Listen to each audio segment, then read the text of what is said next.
6 বছর 6টা বছর ধরে একজন মানুষ অভিনয় করে যাচ্ছেন, কিন্তু প্রশ্ন হলো এই 6 বছরে কি আসলে কোনো পরিবর্তন এসেছে, নাকি সময় শুধু এগিয়ে গেছে, দক্ষতা থেমে আছে একই জায়গায়। ব্ল্যাকপিঙ্ক এর জিসু পুরো বিশ্ব জুড়ে কোটি কোটি ভক্ত, অসাধারণ সৌন্দর্য আর পপস্টার হিসেবে আকাশ ছোঁয়া সাফল্য। কিন্তু এবার তার নতুন K drama boyfriend on demand মুক্তির পরে ইন্টারনেট কাঁপছে, আর সে কম্পনটা প্রশংসার জন্য না, সমালোচনার ঝড়ে। আজকে আমরা গভীরভাবে দেখব আসলে কি হচ্ছে বিতর্কের পেছনে। জিসু শুধু একজন আইডল না, তিনি ব্ল্যাকপিঙ্ক এর সদস্য হিসেবে বিশ্বের অন্যতম বড় কে পপ আইকন। কিন্তু কয়েক বছর আগে থেকেই তিনি অভিনয় জগতেও পা রাখেন, তখন থেকে তাকে ডাকা হচ্ছে অভিনেত্রী জিসু বলে। কিন্তু এই পরিচয়টা কি সত্যি তিনি অর্জন করেছেন, নাকি এটা শুধু একটা তকমা? বয়ফ্রেন্ড অন ডিমান্ড নাটকের প্রথম দুটি এপিসোড দর্শকদের জন্য মুক্তি পাওয়ার আগে সাংবাদিকরা 4টি এপিসোড দেখার সুযোগ পান, আর তারপরে শুরু হয় আসল বিতর্ক। আইএমবিসি এর একটি রিভিউতে সরাসরি এবং কঠোরভাবে বলা হয় জিসুর অভিনয় দক্ষতা 6 বছরেও তেমন একটা বদলায়নি। সমালোচকরা বিশেষভাবে 3টি সমস্যার কথা তুলে ধরেছেন। প্রথমত, কণ্ঠস্বরের সমস্যা। জিসুর কথা বলার ধরন অনেকটা ভারী এবং অনুনাসিক।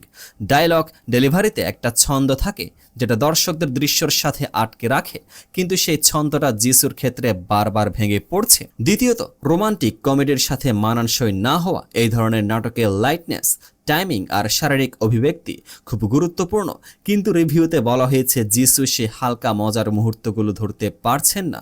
তৃতীয়ত, সৌন্দর্যের আড়ালে অভিনয়। এটা হয়তো সবচেয়ে কঠিন সমালোচনা। রিভিউয়ে বলা হয়েছে অভিনয়ের দুর্বলতাগুলো ঢাকা পড়ছে তার সৌন্দর্যের কারণে। মানে ক্যামেরা তাকে ভালো দেখাচ্ছে, কিন্তু চরিত্রটা জীবন্ত হচ্ছে না। এই রিভিউ প্রকাশের পর সোশ্যাল মিডিয়ায় যা ঘটল তা রীতিমতো বিস্ফোরণ।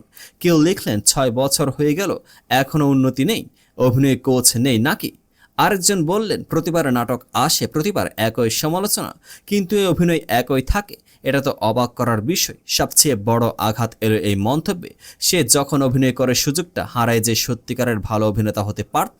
তবে কেউ কেউ আবার রক্ষা করেছেন, প্রথমবারের তুলনায় উন্নতি হয়েছে, কণ্ঠটা সমস্যা, কিন্তু সে চেষ্টা করছেন। এই বিভাজনটাই আসলে বিতর্কটাকে আরও জটিল করে তুলেছে। এখানে একটা বড় প্রশ্ন আসে, আইডল টার্নড অ্যাক্টর কি সবসময় বেশি সমালোচনার শিকার হন?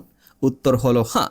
কে ড্রামা জগতে এটা বহুদিনের একটা বাস্তবতা। ফ্যান ফলোয়িং থাকলে কাস্টিং পাওয়া সহজ হয়, কিন্তু সে ফ্যান ফলোয়িংয়ে আবার প্রত্যাশার চাপ তৈরি করে। জিসুর ক্ষেত্রে বিষয়টা আরও সংবেদনশীল, কারণ তিনি ব্ল্যাকপিঙ্ক এর সদস্য, মানে তার প্রতিটি পদক্ষেপ মাইক্রোস্কোপের নিচে থাকে। কিন্তু 6 বছর ধরে সত্যি উন্নতি না হয়, তাহলে দায়টা কার? শুধু জিসুর নাকি যারা তাকে বারবার লিড রোল দিচ্ছেন তাদেরও? জিসু নিঃসন্দেহে একজন প্রতিভাবান শিল্পী, তার সঙ্গীত দক্ষতা প্রশ্নাতীত, কিন্তু অভিনয় সেটা এখনও প্রশ্নের মুখে রয়েছে। হয়তো সময় এসেছে একটু পিছিয়ে আসার, ছোট ভূমিকা নেওয়ার, মূল কাজে ফেরার। কারণ সত্যিকারের শিল্পীরা সমালোচনাকে ভয় পান না, তারা সেটাকে জ্বালানি বানান। প্রশ্ন হলো, জিসুকে এই সমালোচনা শুনবেন, নাকি পরের নাটকেও আমরা একই বিতর্ক দেখব? আপনার মতামত কি কমেন্টে জানান, আর এই ভিডিওটা ভালো লাগলে লাইক দিতে ভুলবেন না। দেখা হবে পরের ভিডিওতে। পেজটিকে ফলো করে পাশে থাকুন।